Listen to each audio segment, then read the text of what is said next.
ایک गांव में दो बेहतरीन दोस्त रहते थे। आदिल और फहद दोनों हर वक्त साथ होते, खेलते और हर काम एक साथ करते।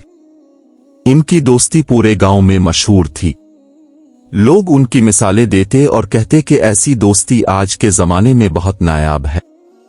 आदिल बहुत सब्र वाला और नर्म दिल था, हर बात को मुस्कुराकर बर्दाश्त करता, जबकि फहद जल्द गुस्से में आ जाता और कभी कभी अपनी बातों में तल्खी कर लेता था। लेकिन इसके दिल में आदिल के लिए बेहद मोहब्बत थी। एक दिन दोनों जंगल में लकड़ियां जमा करने गए। सुबह का वक्त था, परिंदे चहचहा रहे थे और हवा में खुशबू थी। रास्ते में दोनों बातें करते जा रहे थे कि किसी छोटी सी बात पर उनके दरमियान बहस हो गई। फहद मामूल के मुताबिक गुस्से में आ गया और सख्त लहजे में बात करने लगा। आदिल को फहद के अल्फाज से बहुत दुख हुआ, लेकिन वो खामोश रहा। उसने जवाब देने के बजाय एक लकड़ी उठाई और जमीन पर लिखा, आज मेरे दोस्त ने मुझे तकलीफ दी। ये देखकर फहद को हैरत हुई, लेकिन वो खामोश रहा और अंदर ही अंदर शर्मिंदगी महसूस करने लगा। कुछ दिन बाद दोनों दरिया के किनारे गए। वहां का मंजर दिलकश था। दरख्तों की ठंडी छांव, पानी की हल्की हल्की आवाज और पानी में तैरती मछलियां मंजर को खूबसूरत बना रही थीं। दोनों दरिया के पार जाने की मंसूबाबंदी कर रहे थे। अचानक फहद का पैर फिसल गया और वो दरिया के गहरे पानी में जा गिरा। वो तैरना नहीं जानता था और मदद के लिए चलाने लगा। आदिल ने फौरन अपनी लकड़ियां फेंक दी, जूते उतारे और दरिया में छलांग लगा दी। वो बड़ी हिम्मत से तैरता हुआ फहद तक पहुंचा और इसे किनारे पर ले आया। दोनों काफी देर तक सांस बहाल करने की कोशिश करते रहे।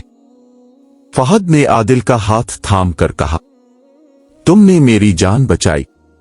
मैं तुम्हारा ये एहसान जिंदगी भर नहीं भूलूंगा। आदिल मुस्कुराया और पास पड़े एक बड़े पत्थर पर कंधा किया। आज मेरे दोस्त ने मेरी जान बचाई। फहद ये देखकर हैरत ज़दा हुआ और बोला, जब मैंने तुम्हें तकलीफ दी तो तुमने इसे रेत पर लिखा, लेकिन जब मैंने तुम्हारी मदद की तो तुमने इसे पत्थर पर कंधा किया। ऐसा क्यों? आदिल ने जवाब दिया, जब कोई हमें तकलीफ देता है तो हमें इसे रेत पर लिख देना चाहिए ताकि वक्त और मुआफी की हुआ इसे मिटा दे। लेकिन जब कोई हमारे लिए अच्छा करे या मदद करे तो हमें इसे पत्थर पर लिखना चाहिए ताकि वो हमेशा याद रहे और हमें नेकी की तरफ माइल करे। ये सुनकर फहद की आंखों में आंसू आ गए।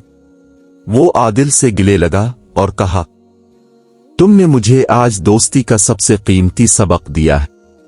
मैं वादा करता हूं कि आइंदा अपने गुस्से पर काबू रखूंगा और तुम्हारी तरह सब्र और मुआफी का दामन मोहेगा। इस दिन के बाद दोनों दोस्तों की दोस्ती और मजबूत हो गई। वो हमेशा एक दूसरे के लिए खड़े रहते, दुख सुख में साथ देते और गांव के बाकी लोगों के लिए दोस्ती की मिसाल बन गए। उनकी जिंदगी का मकसद एक दूसरे को खुश रखना और दूसरों के साथ नेकी करना बन गया। कहानी का सबक, जिंदगी में तकलीफों को मिटा देना और नेकियों को याद रखना ही दिलों को जोड़ता है। मुआफ करना और शुक्रगुजारी का जज्बा हमारी जिंदगी को खूबसूरत और सुकून बख्श बनाता है।